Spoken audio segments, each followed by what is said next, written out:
মৌসুমি, খবর কি?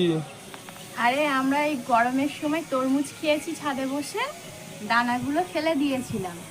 এই দেখো নিজে থেকে গাছ হয়েছে, এই একটা এই একটা, আর এই গাছটা প্রথম হয়েছিল।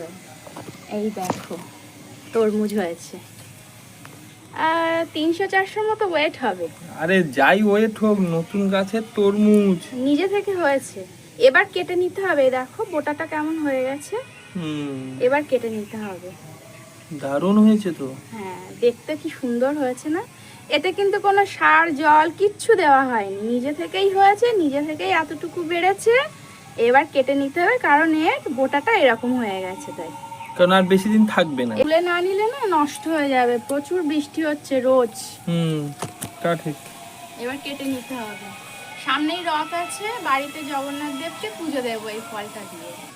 কাটলাম একটু ওপর থেকে না, একটু ওপর থেকে। হ্যাঁ হ্যাঁ হ্যাঁ হ্যাঁ।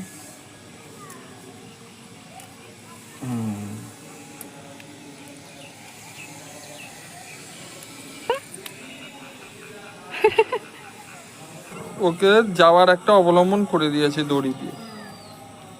হলে আবার বন্ধুদেরকে দেখানো হবে। সেই তরমুজ যেটা গাছ থেকে পেরেছিলাম, মানে আমার ছাদের গাছে হয়েছিল নিজের থেকে। দেখা যাক কেটে এটা লাল আছে কিনা। জয় জগন্নাথ। বাহ, দারুণ হয়েছে। এই দেখো যথেষ্ট লাল হয়েছে, কিন্তু মানে এত সুন্দর হবে ভাবতে পারিনি বলো। দারুণ হয়েছে, জয় জগন্নাথ। দারুণ হয়েছে, ছোট্ট তরমুজ। আমরা বড় তরমুজ খেয়ে অভ্যস্ত, বড় দেখে অভ্যস্ত, এত ছোটই প্রথম দেখছি। খুব সুন্দর হয়েছে, বাহ। আমরা নিজে যদি চাষ করতাম তার মানে এত ভালো হতো না বলো। না, আর কি বলতো, একদম ঠিকঠাক পুরুষ্ট হয়েছে। পুরুষ্ট হয়েছে, দানাও চলে এসেছে, দেখো দানাগুলো কালো কালো হয়ে গেছে। তার মানে এর বেশি আর রেখে রাখা যেত এর না। বেশি রাখা যেত না, নষ্ট হয়ে যেত এরপরে। বাহ।